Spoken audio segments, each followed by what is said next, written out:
चलिए शुरुआत करते हैं न्यूज ब्लास्ट खबरों की। बांसवाड़ा की बागीदौरा विधानसभा सीट पर उपचुनाव है। भाजपा ने प्रत्याशी का ऐलान कर दिया है। भाजपा ने सुभाष तंबोलिया को प्रत्याशी घोषित कर दिया है। हालांकि अगर कांग्रेस की बात की जाए तो कांग्रेस ने अपने अभी तक इस सीट पर पत्ते नहीं खोले हैं। कांग्रेस ने अभी तक नहीं किया है अपने उम्मीदवार का ऐलान। महेंद्रजीत सिंह मालवीय के इस्तीफे के बाद खाली हुई है इस सीट जिस पर उपचुनाव होने हैं। महेंद्रजीत सिंह मालवीय के कांग्रेस छोड़ भाजपा में शामिल होने के बाद उपचुनाव हो रहा है इस सीट पर। बांसवाड़ा डूंगरपुर सीट से बीजेपी के लोकसभा प्रत्याशी हैं मालवीय। बागीदौरा सीट पर 26 अप्रैल को होगा मतदान। मुख्यमंत्री भजनलाल शर्मा की राजस्थान दिवस पर शुभकामनाएं। 30 मार्च पर प्रदेशवासियों को हार्दिक बधाई एवं शुभकामनाएं मुख्यमंत्री की तरफ से दी गई है। मुख्यमंत्री ने कहा है कि राजस्थान के पर्यटन, लोक कला, संस्कृति एवं समृद्ध विरासत की विश्व भर में पहचान है। प्रदेश के गौरवशाली इतिहास में शौर्य और वीरता की गाथाएं रची बसी हैं। यहाँ की माटी के कण कण में देशभक्ति है और स्वाभिमान समाहित है। मुख्यमंत्री ने इस अवसर पर प्रदेशवासियों से आह्वान भी किया है। मुख्यमंत्री ने आह्वान किया है कि आपसी सद्भाव और भाईचारे को मजबूत बनाने के साथ ही प्रदेश की सांस्कृतिक विरासत, समृद्ध परंपराओं को अक्षुण्ण बनाए रखने का संकल्प लें। जनाना अस्पताल की अव्यवस्थाओं पर कार्रवाई की गाज। अस्पताल अधीक्षक डॉक्टर कुसुमलता मीणा को नोटिस जारी किया गया है। चिकित्सा शिक्षा आयुक्त इकबाल खान ने नोटिस ही जारी किया है। नोटिस देकर 3 दिन में मांगा गया है जवाब में देरी पर अनुशासनात्मक कार्रवाई की चेतावनी भी दी गई है कि अगर नोटिस का जवाब नहीं दिया गया समय रहते तो फिर अनुशासनात्मक कार्रवाई की जाएगी। दरअसल पिछले दिनों एसीएस मेडिकल शुभराज सिंह ने किया था औचक निरीक्षण। इसी दौरान कार्यालय समय से 1.5 घंटे देरी से पहुंची थी अधीक्षक डॉक्टर कुसुमलता मीणा। इसके बाद अस्पताल में साफ सफाई समेत कई तरह की अनियमितताएं सामने आई थी।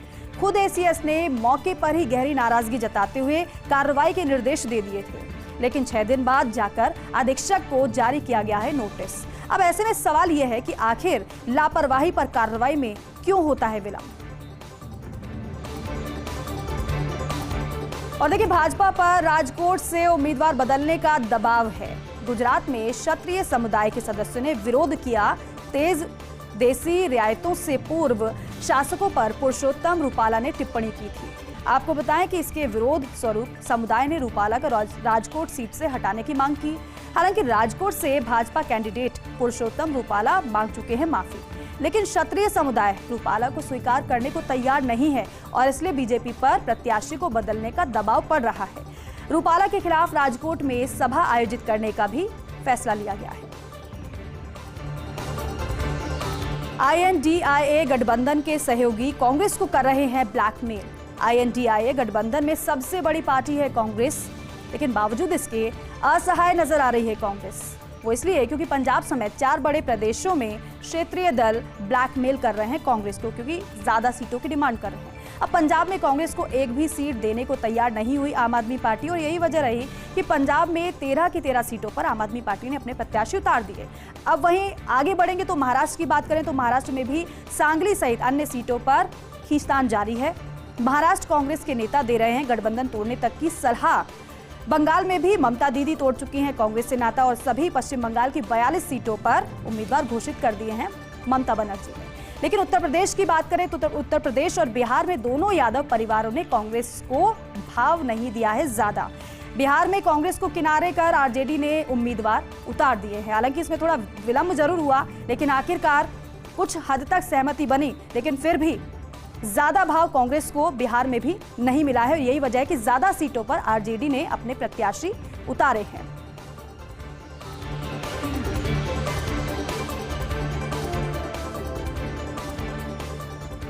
तो देखिए, INDA गठबंधन के सहयोगी कांग्रेस को ब्लैकमेल इस कदर कर रहे हैं। दरअसल जितनी बड़ी पार्टी है कांग्रेस, क्योंकि सबसे पुरानी पार्टी है, सबसे बड़ा दल है, लेकिन बावजूद इसके जो क्षेत्रीय दल है वो कांग्रेस को भाव नहीं दे रहे हैं। इसका नतीजा आपने देख ही लिया होगा। आम आदमी पार्टी से पंजाब में बात नहीं बनी, हालांकि दिल्ली में बात बन गई, सहमति सीटों पर हुई, वहां पर प्रत्याशी भी उतारे, लेकिन आम आदमी पार्टी ने, कांग्रेस ने पत्ते नहीं खोले दिल्ली के लिए। लेकिन आगे बढ़ेंगे आप तो पंजाब की बात कर लें तो पंजाब में भी बात हो रही थी, लेकिन बात आखिरी समय तक नहीं बन पाई और यही वजह रही कि आम आदमी पार्टी ने सभी सीटों पर अपने प्रत्याशी उतार दिए।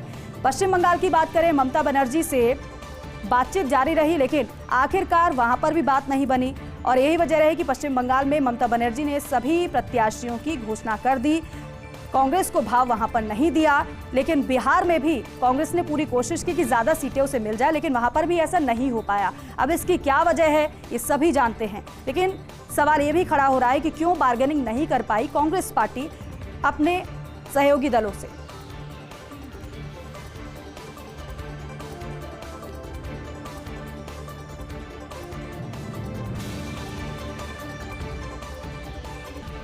प्रधानमंत्री नरेंद्र मोदी और बिल गेट्स की मुलाकात हुई है। दोनों के बीच हुई है कई अहम मुद्दों पर बातचीत। बिल गेट्स ने कहा है कि भारत ने डिजिटल को बढ़ावा दिया है। पीएम मोदी ने कहा, डिजिटल शिक्षा को बढ़ावा देने की कोशिश की है। डिजिटल को लेकर माइंडसेट बदलना चाहता हूं। बच्चों को डिजिटल शिक्षा देने पर जोर है। तकनीक पर एकाधिकार को खत्म करना हमारा लक्ष्य है। खुलकर प्रधानमंत्री ने अपनी बातों को रखा। आज गांव का भी डिजिटलीकरण किया जा रहा है।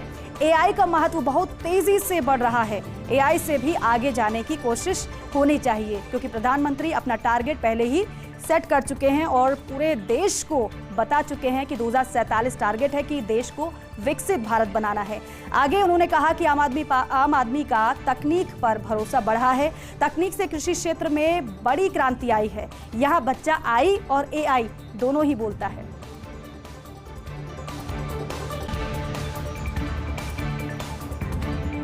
तो दोनों दिग्गजों की ये मुलाकात के कुछ अहम बातें हैं जो हम आपको बता रहे हैं। प्रधानमंत्री ने कई बातों का जिक्र किया, जिसमें डिजिटल पर सबसे ज्यादा फोकस रहा। गुड फ्राइडे पर हुआ विशेष प्रार्थना का आयोजन। अलग अलग चर्च में हुआ आयोजन। प्रभु ईसा मसीह के बलिदान का दिन माना जाता है शुक्रवार। ईसा मसीह की याद में मनाया जाता है गुड फ्राइडे।